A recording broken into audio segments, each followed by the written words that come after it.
my condition likes being ignored as little as I do. I must consume another artifact. And soon. Thank you.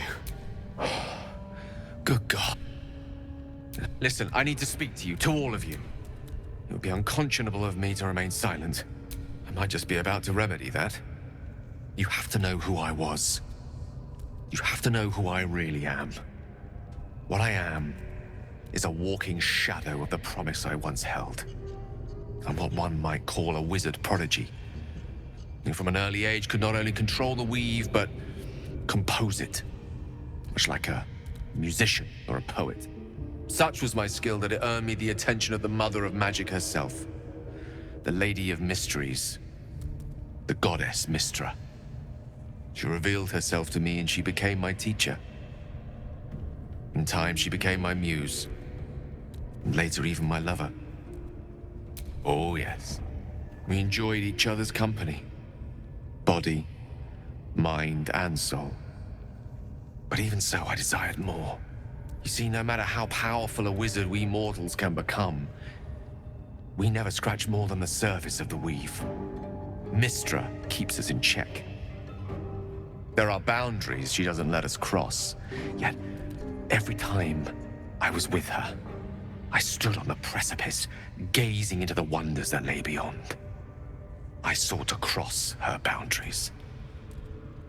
I tried to convince her. I pouted. I pleaded. Swore my ambition was only to serve her better. She only smiled and told me to be contented. But inconceivable as it seems to me now, I shared a bed with a goddess, and yet I wasn't satisfied. So I sought to prove myself worthy to her instead. We come now to the crux of my folly. Shall I share the story behind it, or would you rather head straight to its sordid finale? Very well. Here goes. Once upon a very long time ago, a mighty lord lived in a tower. A flying tower, to be precise. I'll save his history for another time, but the gist of it is that he sought to usurp the goddess of magic so that he could become a god himself. He almost managed, but not quite. His entire empire, Netheril, came crashing down around him as he turned to stone. The magic that was unleashed that day was phenomenal. Roiling like the prime chaos that outdates creation. Even the weave itself could not withstand the onslaught. It fractured, then shattered, and all magic was lost to the mortal realms, until the day Mystra returned. She restored the weave, reuniting all its scattered shards. Or so I thought. Until, in the course of my studies, I learned of a book. A Netherese tome in which a piece of the fractured weave had been sealed beyond her reach. What if, I thought, what if, after all this time, I could return this lost part of herself to the goddess? You know me. My gestures can never be grand enough. I was certain that this deed of raw power, draped in romance, would convince Mystra to take me by the hand and welcome me into her hitherto forbidden domains. I was mistaken. I obtained the fabled book and took it into my study. As for what happened next... Here. Place your hand over my heart. Let me show you.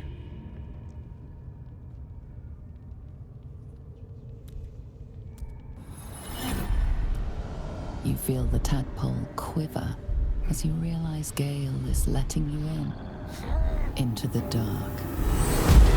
You see through Gale's eyes, staring down the corridors of a dread memory. A book bound and suddenly opened. Inside there are no pages, only a swirling mass of blackest weave that pounces. Its teeth, its claws, it's unstoppable as it digs through and becomes part of you. And gods, is it ever hungry? What is it? What do you see?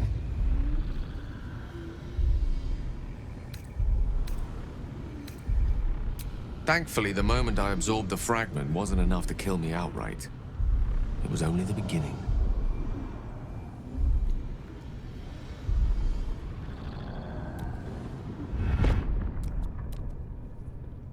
This Netherese blight, this orb, for lack of a better word, is balled up inside my chest. And it needs to be fed. As long as I absorb traces of the weave from potent enough sources, it remains quiet. Were it ever to fully destabilize, however, I will erupt. We might chance upon a king's collection of magical artifacts around the corner. We might cross paths with a miracle round the bend. Then again, we might not.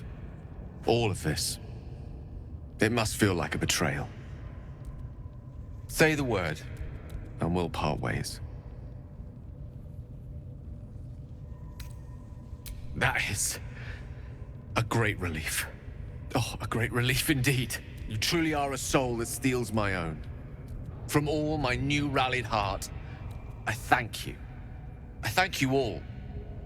I understand if you stand against me. I'm humbled if you stand with me. Either way, I will do my best not to let you down. I stand at a precipice, but if you do not give up hope, neither shall I. I'll fight. I'll resist as long as I can. Now, even I am tired of the sound of my own voice. Let us venture forth.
That orb seems powerful.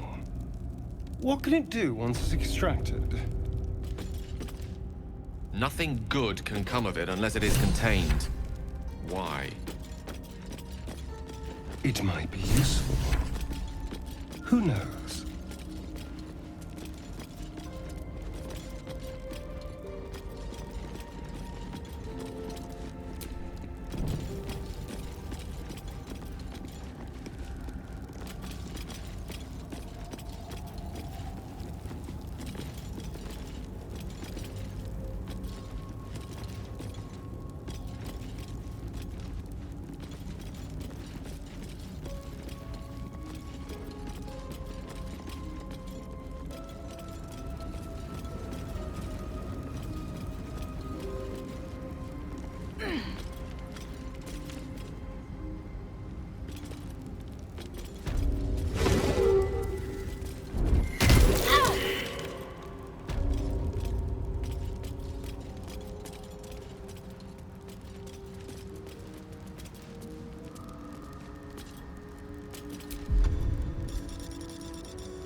Seek and you shall find me.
out is through.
Get too close.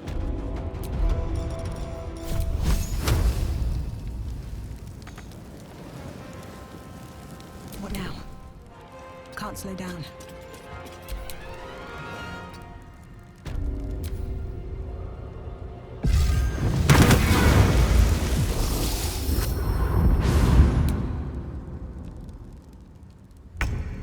Time to move.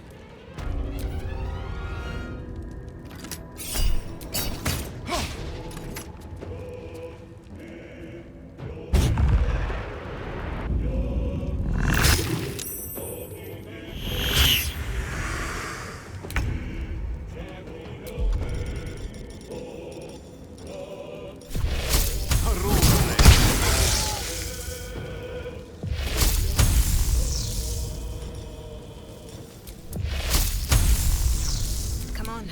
Can't stay idle.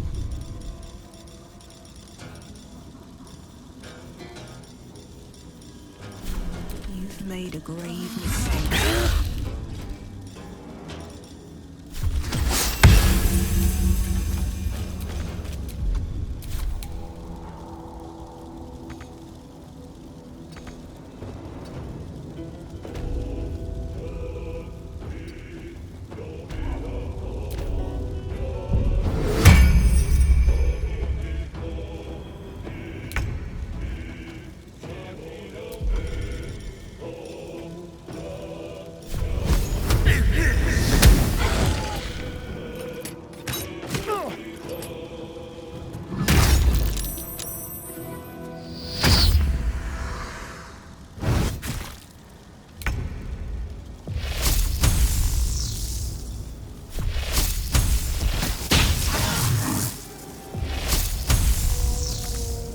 Still breathing, despite everything.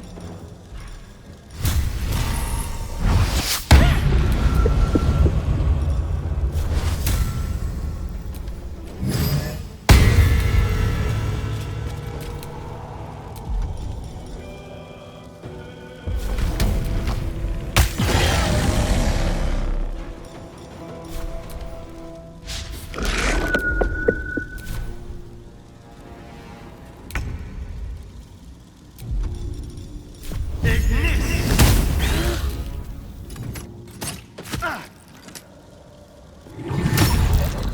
cannot die. Please help me.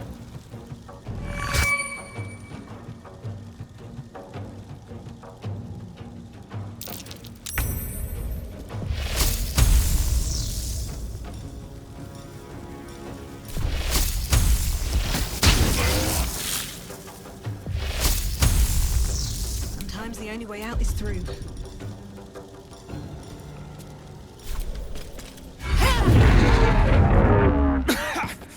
Dust on my tongue!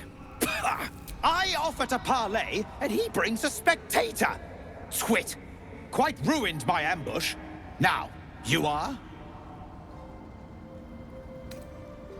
Huh. a rival, a mere footnote to my legend. I am Dawn, third son of House Bartol, first rank evoker, and initiate of Graven Hollows. Oh. Oh, no, no, my dear dark gods below, no!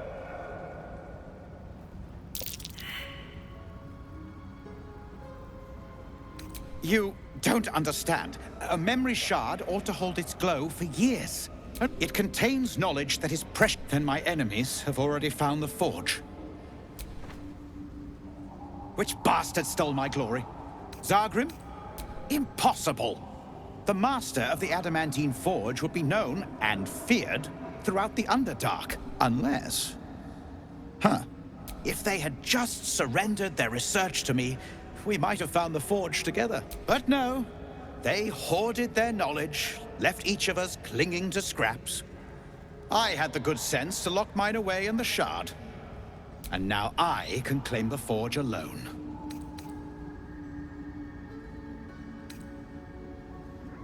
Does it? I have plenty of time, now that I'm the... You proved your power in freeing me. But I need...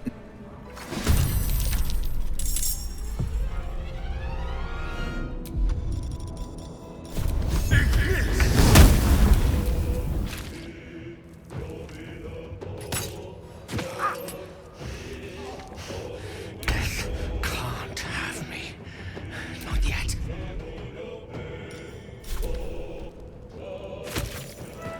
Blood comes easy these days. A tale for the ages.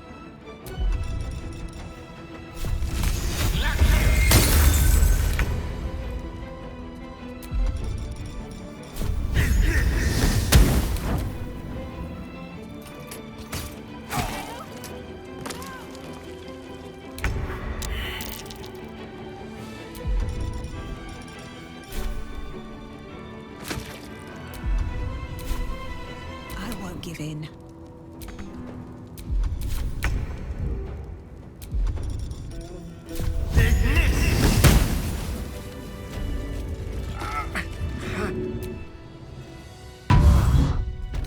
I'll fill that one later.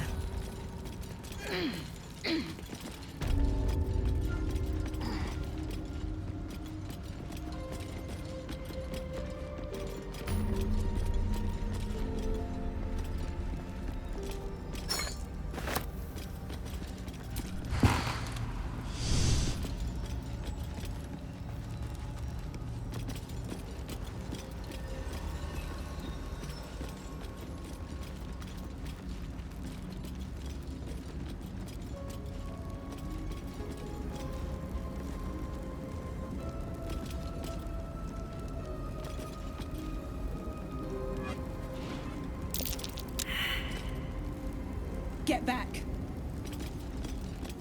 Careful. Not everyone looks this good dead.